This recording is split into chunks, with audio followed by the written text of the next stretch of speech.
Hi everyone. So before we get into how to paint trees, and I'm going to try to do a series of videos on how to paint trees, I wanted to talk about some of the art supplies that I like to use, and then do kind of a very quick art 101 with you guys.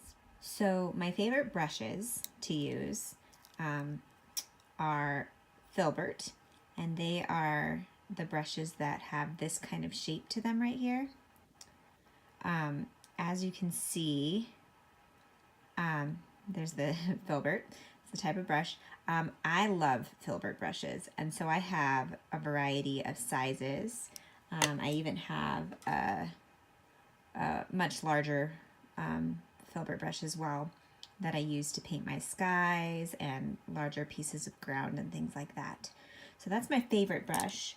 I also tend to have some round brushes, and those brushes tend to be, this one's a really tiny detail brush, but I tend to try to have quite a few, get that to zoom in, smaller brushes. This one's really tiny for my details. And then here's an example of a more round brush. This one has seen better days. So there's that one. Take good care of your brushes, by the way. This one is not a good example of that. And then of course, have your totally trashed junky brush.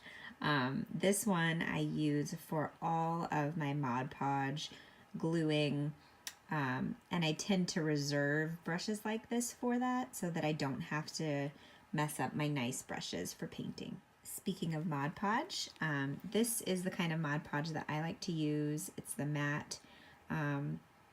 It's water-based. It does have a smell to it, so if you are sensitive to smell, non-toxic, but if you're sensitive to smell at all, you can get other adhesives that will work as well. And then my favorite kind of paint that I use is this Liquitex Basics paint.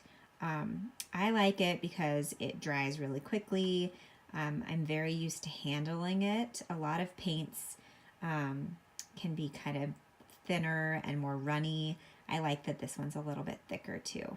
So I have lots of different paints in this, but if you are looking for paint, what I would recommend, at least to start with, this one's from Hobby Lobby, but I would recommend getting just the 3 primary colors to start with, red, yellow, and blue, and then get black and white. Now, for those of you not familiar with color theory or mixing colors, I got started with just the basic primary colors that I had mentioned, and then the black and white.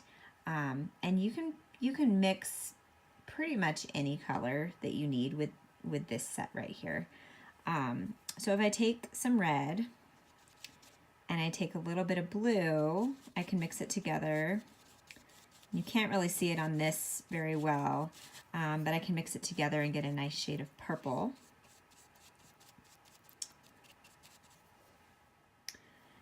If I mix the blue together with a little bit of yellow, I can get various shades of green. Sorry, trying to do this one-handed. If I want a lighter green, I can add more yellow. If I want a darker green, I can add more blue.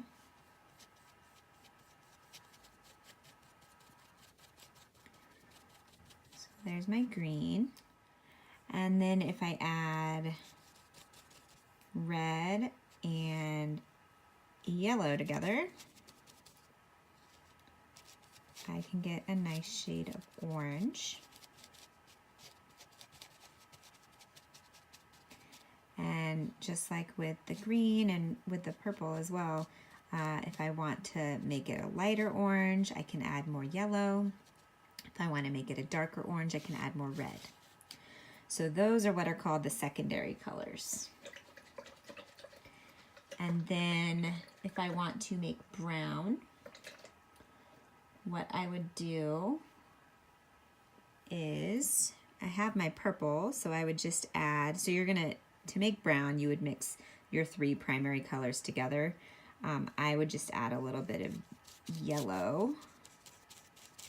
I might have added too much yellow, but a little bit of yellow to my purple.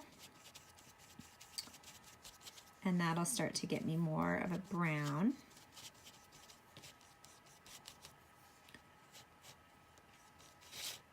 And once you figure out the shade of brown, a lot of browns have more red in them. Some have kind of more, so you can kind of see that. That's going to be like a darker brown that I might use for my trees or something like that, for the trunks, if I'm doing a lot of trunk work on the trees. And then if I'm wanting to darken or lighten these, I would use more of the yellow or the blue.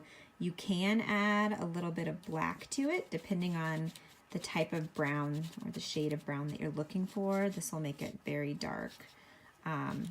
If you're looking for kind of a cream color for your brown, or you want some tan, you could mix some white in there with it.